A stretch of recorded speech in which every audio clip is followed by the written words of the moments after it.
¿Qué tal? ¿Cómo te va? Esto es Todos Nuestros Talentos, TNT, saliendo para toda Iberoamérica y también para Groenlandia. Y del otro lado, desde Chicago, está nuestro amigo Antonio Ochoa. ¿Cómo estás, Antonio? ¿Qué tal, Salva? ¿Qué tal? Buenos días, buenas tardes, buenas noches. En todos los tiempos saludando y lógicamente mandando la señal de Sexy Viernes hasta Groenlandia, si es necesario, porque eso es lo que se ocupa. Es como la señal de Batman, la señal de Sexy Viernes. La ves en el cielo y automáticamente te inyectás. ¿Cómo actúa esta semana la Reserva Federal con los mercados? ¿Llegó la caballería a los mercados? No para, Salva. Yo creo que está generando una nueva onda de estudio. Y hay gente que atrás de esto que hizo la Reserva Federal recientemente encuentra que va a haber dinero gratis a tasa cero, y que cualquier cosa que tomes en términos de préstamo y que lo inviertas en cualquier instrumento bursátil, vas a tener ganancias, sea lo que sea, pase lo que pase. Hemos tenido una ola de inversionistas, entre comillas, que han estado en el ocio. Esta gente que normalmente tiende a hacer apuestas porque puede hacerlo en deportes y cosas, y como no hay deportes, le están metiendo una batería enorme al tema de los mercados. Se ha venido una cargada de inversiones del lado alcista por lógicas razones, con muchos de esos nuevos jóvenes que invierten diciendo que el señor Warren Buffett básicamente debería ya de retirarse porque sus mejores tiempos han pasado. Esta nueva caballería me parece que en algún momento va a terminar en lágrimas, pero lo veremos más adelante. Hoy la Reserva Federal te dice, ponle dinero a esto de los mercados porque no para de subir. Bueno, put gratis, exuberante e irracional, todas palabras que se fueron armando después de la crisis del 2008-2009, que vuelve por esta inyección de dinero. ¿Y qué pasa en América Latina? Tenemos 6 países analizados, tenemos Brasil, tenemos México, tenemos Colombia, tenemos Perú, tenemos Chile, tenemos Argentina. Y daría la impresión que todo lo que queda del ala Pacífico, Colombia, Chile y Perú, están más fuertes. Pero del lado de México, Brasil y Argentina, que son las economías más grandes, hay problemas. Dicen que la macroeconomía, digamos, no hay un plan macroeconómico serio en estos países y lo que se ha transformado en macroproblemas. Macroproblemas para México, porque básicamente va a tener una caída del PBI en el 2020 muy importante y una recuperación muy baja. Macroproblemas también para Brasil, porque va a tener un déficit fiscal que no lo puede contener en el 2020 y en el 2021, y anda agendando esto, la reestructuración de la deuda pública de Brasil. Tanto Brasil como México tuvieron aportes del Fondo Monetario Internacional y de la Reserva Federal de Estados Unidos para sostener sus tipos de cambio. En lo que hace a la República Argentina, también estamos con macroproblemas y básicamente esta semana se trataría de reestructurar la deuda, pero hay malas señales por el tema de la estatización de Vicentín. En resumen, dicen que América Latina va a volver al PBI del año 2019 recién en diciembre del 2022. Y algunos países como México van a volver al nivel del 2019 en el primer trimestre del 2023. Claro que todo esto va a depender mucho de los commodities, tema que por supuesto que vos sabés demasiado, pero hay una mirada muy benevolente de la mayoría de los analistas en Wall Street acerca de la evolución del cobre, que impactaría sobre Colombia, Perú y Chile, del trigo y la soja y maíz, que impacta sobre Brasil, Argentina, y del petróleo sobre México. No sé cómo estás viendo vos tu mirada más de largo plazo sobre la materia prima. Sí, las materias primas me parece que van a tener un efecto dominante creo que va a haber un acompañamiento de un cambio de las cadenas de suministro que se van a relocalizar, por así decir. La regionalización va a invitar en una primera mano a que estos países nuestros tengan una oportunidad de que se les haya invertido. Ahora, las materias primas tendrán que ser un artículo de defensa y eventualmente me parece que podríamos tener argumentos alcistas. Contra todo pronóstico, las cosas en donde están el día de hoy en términos de precio, bajo las condiciones de producción que tiene el mundo, son muy buenas. Y eso, de alguna forma, te tiene que mostrar que tal vez toda esta catástrofe de precios que podríamos tener simplemente no se va a dar porque vamos a evolucionar a la etapa de necesidad. Vendrá la mejora y esperemos que COVID no regrese. Básicamente, ese sería el último de los problemas, COVID regresando, porque lo demás sería el efecto reservado. Bueno, la madre de todas las crisis es la confianza. Y lo que necesitamos en América Latina es no COVID y confianza en que los políticos de América Latina van a realmente hacer un trabajo de gestión de los presupuestos públicos adecuados, que es el eterno problema de nuestra región. Pero hablando de materias primas, hoy un gran invitado. Comentame, digamos, ¿quién va a estar en minutos contigo? Sabes que hoy, y simplemente para presentarlo, Rusia, el día de hoy, y esta zona del Mar Negro han sido protagónicos de un cambio dramático en la escala de producción y consumo y competitividad y competencia en el mundo. Estos países eran dependientes de alimentos y básicamente el mundo tendría que haberles dado de comer cuando estaban en los sistemas comunistas. Transitaron del sistema comunista y encontraron que no es eficiente depender de esta forma en lugares específicos, especialmente cuando tienen riqueza productiva. El día de hoy Rusia es el país exportador más grande de trigo y en algún momento, cuando la Guerra Fría, Rusia les acomodó, o los norteamericanos les acomodó un embargo de granos que los dejó marginados. Entendieron la lección y dijeron que no iban a depender de eso jamás. El día de hoy exportan y son autosuficientes en pollo y muchas otras cosas más. Hoy tenemos a Andrey SIZOV desde Moscú, las cercanías de Moscú, el que hace el famoso SIZOV Report, así es de que en unos minutos regresamos directamente con él. Bueno, muy bien. Vamos a la primera pausa y yo, como es sexy viernes, me voy a preparar un gin tonic y voy a ver este gran reportaje que le va a hacer Antonio Ochoa a nuestro invitado desde Rusia. Primera pausa y ya volvemos.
Andrey SIZOV, he's here with us. It's a pleasure to have you here today.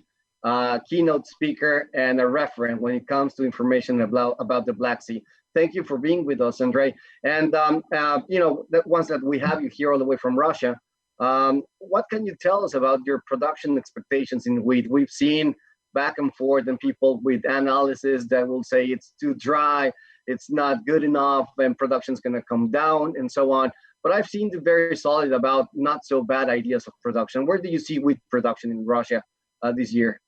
Yeah, it was a quite challenging year again. So it's common for agriculture. It's very rare that there is an ideal year, like when we have enough moisture, enough of heat, not too much heat. Yes, there was some difficulty this year. We had dry winter all around the Black Sea. Then we have dry spring. And we have, so there were a lot of questions about the future crop conditions. In addition, in some places there were frost in around March. So there were a lot of questions about crop conditions and weather conditions this season. But things have changed significantly in May. Actually, May was a game changer in our view for the new crop in the Black Sea. If May would be dry again, it would be a disaster, but it wasn't dry. All region received ample rains in May, and that improved crop conditions in southern Russia, in Ukraine, and even in Romania. So basically now if you look at Russia, we have an average crop or even slightly higher crop compared to the previous year in southern Russia, which is the main growing and exporting region. And on top of that, we have very good crop conditions in other regions of Russia, Central Black Earth, which is number 2 exporter, and Volga Valley, number 3 exporter. They have plenty of precipitation, not too much heat, and we expect those regions to harvest bumper crop this year. So if you look at total production, we expect our latest forecast is around 83 million tons, which is roughly plus 9 million tons to the previous year, which is a very good crop. which is only below 2017, when Russia harvested around 85 million tons, which implies that Russia could have a lot of wheat to export in the new season. So, Andrey, we've seen that prices have been firm. I mean, with last tender we saw with gas, Russia was the only offer, actually, before actually not participating in one previous of that. But then only Russia participated in that tender, and prices were a little higher to what Egypt was able to buy. Why is that happening right now when you see that somehow the crop is going to be big enough down the road? I think there are a few things explain that. Crop size obviously is part of the story. We think the crop is going to be good, but traders, they want to see that the crop actually good, and that's why they remain relatively cautious sellers. So not much offers from Russia. Russian South would start to harvest the new wheat crop in around 3-4 weeks. And I think when they will see that crop is not so bad in south of Russia, they will become more aggressive sellers. That's one point. Another point, this season, which now is almost over, this season, many traders in Russia, they were living on thin margins or even negative margins. And for many of them, it's if they make another mistake, it will kill their business. So that's why they're very cautious. They prefer not to sell anything, but to be sure that they can originate enough wheat at a key price and sell it with some margin. That's another point. And third point, Russian farmers, especially in South, are doing pretty well this season. And in the previous season, they are not going to sell aggressively the new crop. And traders do understand that. That's why they're so cautious. So when it comes, Andrey, with pricing and prices, internal prices are very important in Russia, obviously, because that means that, security in price for wheat flour and so on for local consumption needs to have a balance. And then sometimes that balance is tied to the amount of product that's going to be exported, the timing to get it done, and so on. Do you see that that's going to happen again down the road next year, maybe like we saw this year with X amount of wheat allowed to be exported at certain time frame of the year? Unfortunately, this topic, Russian restrictions, it remains on the agenda. So we've seen restrictions in this season when Russia introduced a grain export quota in April, June for 7 million tons, corn, barley, and wheat combined. Unfortunately, it's going to stay. A Russian Minister of Agriculture says that for some reason they don't believe in supply and demand forces and they want to control it manually. And we believe that in the new season, second part of the season, so it's January, June 2021, Russian officials could try to implement another quota, which is very unfortunate for Russian traders, Russian buyers, and Russian farmers, but that could obviously help farmers in Argentina to sell their crops at better price and with lesser competition. We see this year that we're going to have a bigger amount of participants, if you will. Maybe Australia is going to be back on track, and maybe we are going to see decent crops in the US where we have some doubts, decent crops in Europe. But we've seen the market price what's being missed from a production standpoint, but not acknowledging the fallout in demand that we've seen with COVID and so on. We've seen the economy is kind of shut down, and we have not recognized that. The USDA showed a game, if you will, of how much less is going to be produced, but the world is still producing, and demand is not actually expanding and growing. How do you see this balance for wheat down the road? I think that's a very good point. I agree that quite likely that destruction of demand has not been reflected in world supply and demand, with world economy contracting 5-6% this year. It to a lesser extent, but that would also affect wheat consumption. For example, in Russia, wheat is number one feed crop grain feed crop in Russia is wheat. It's also an important feed crop in Ukraine as well. And livestock is going to be affected. Feed consumption, grain feed consumption will be affected. First of all, it will affect corn markets, but wheat also will be affected in the new season. At the same time, if we look at major markets for Russian wheat, that's Middle East, Northern Africa, so those guys eating a lot of bread, consuming a lot of wheat. So I think in those particular regions, the demand are going to be changed significantly. But if you look at global picture, I think wheat demand will be down, as that could put additional pressure on prices. In addition to what I said already, that we do believe that world market could be underestimating Russian crop this season, next season. So that's not very bullish, if you will, from a wheat standpoint.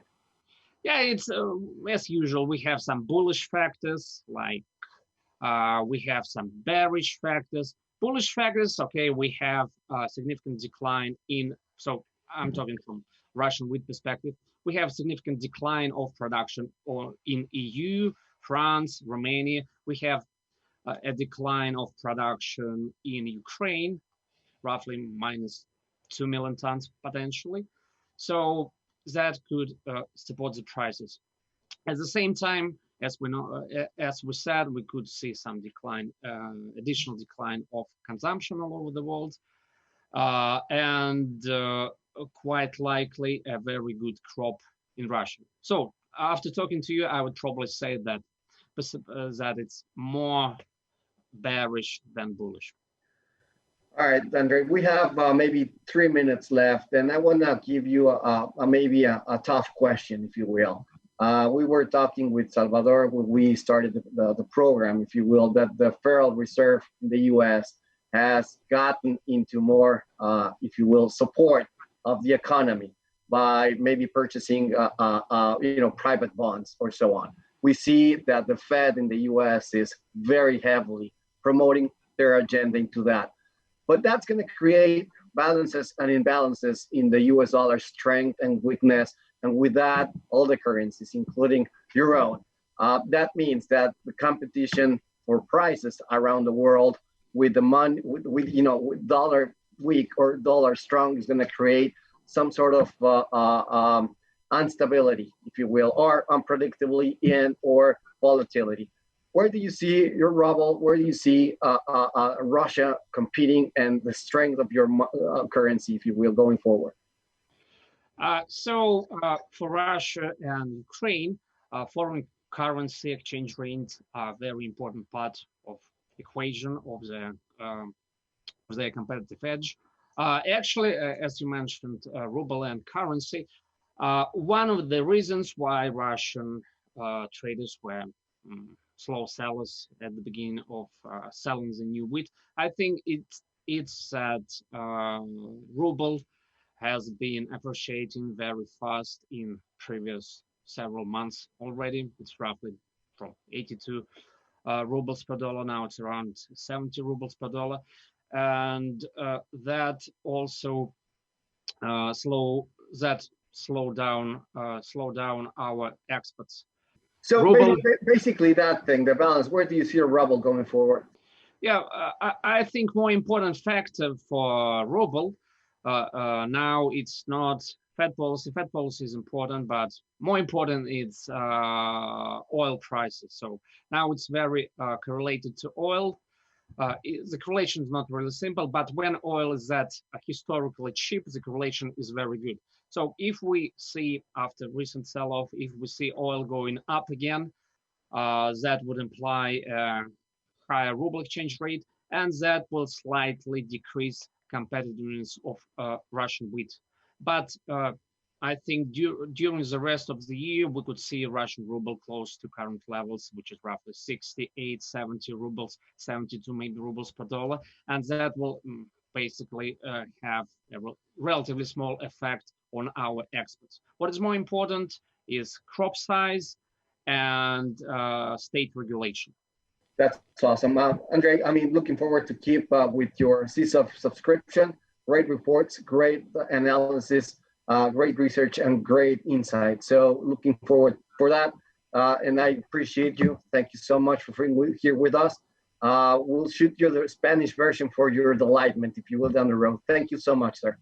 Thank you, Antonio. Take care. Thank you. Thank you. Bueno, nos vamos a un corte por un segundo y regresamos con el remate. Andrey SIZOV del SIZOV Report.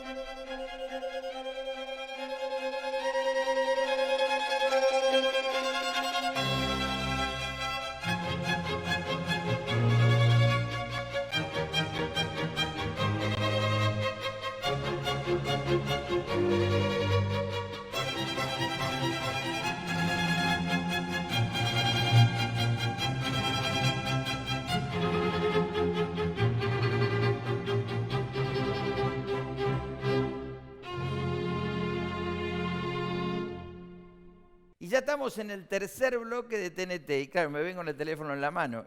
¿Saben qué? Es Ana Rosa Galvez, que es mexicana, pero que está pasando unos días en Groenlandia, que nos manda un saludo para Antonio y para mí. Antonio, ¿qué conclusión sacás de esta entrevista que hiciste con el amigo Ruso? Fíjate que tal vez cambian los idiomas y tal cambian las formas y tal vez cambias el mensaje, pero a final de cuentas lo que está sucediendo en el mundo de la producción agropecuaria y en el farmer, el gringo, el productor es muy similar. Rusia está al borde de tener, en teoría, según lo que nos comenta, ya estamos tal vez a 3 o 4 semanas de descubrirlo, una cosecha mucho más grande de lo que el USDA estima y lo que muchos analistas también están apostando a tener. Aun cuando esto está sucediendo, los productores y los traders locales están teniendo mucho cuidado porque es un mercado que tiene márgenes muy delgados y si te equivocas quedas expuesto. ¿A qué quedas expuesto? Al famoso balance de entre los inventarios que existen y los que realmente están disponibles. Andrey nos estaba comentando de que algunos productores, especialmente en algunas zonas muy sólidas y robustas de producción en Rusia, tienen bolsillo grande de alguna forma y no van a entrar en pánico vendiendo un producto aún cuando estén recogiendo cualquier cantidad de cosas. Y nuevamente, esta es la misma mecánica, Salva, que estamos viendo con todos los agricultores en Estados Unidos. Es la misma situación, algo de liquidez, inventarios gigantescos, producciones magistrales, pero el precio no se colapsa porque saben guardar la disciplina, no entran en pánico y aguantan el inventario. Rusia va a estar ahí, aun cuando en sentido estricto vamos a tener ofrecimiento y grande. Y no nada más de Rusia, también le suena a Australia y le suena a algunos de los otros vecinos que van a estar en una etapa competitiva. Y el último punto, Salva, simplemente para que lo tomemos como reflexión, hemos estado hablando de quién se equivoca en producción y quién produce menos y quién va a producir un poquito menos de lo que se esperaba y tal.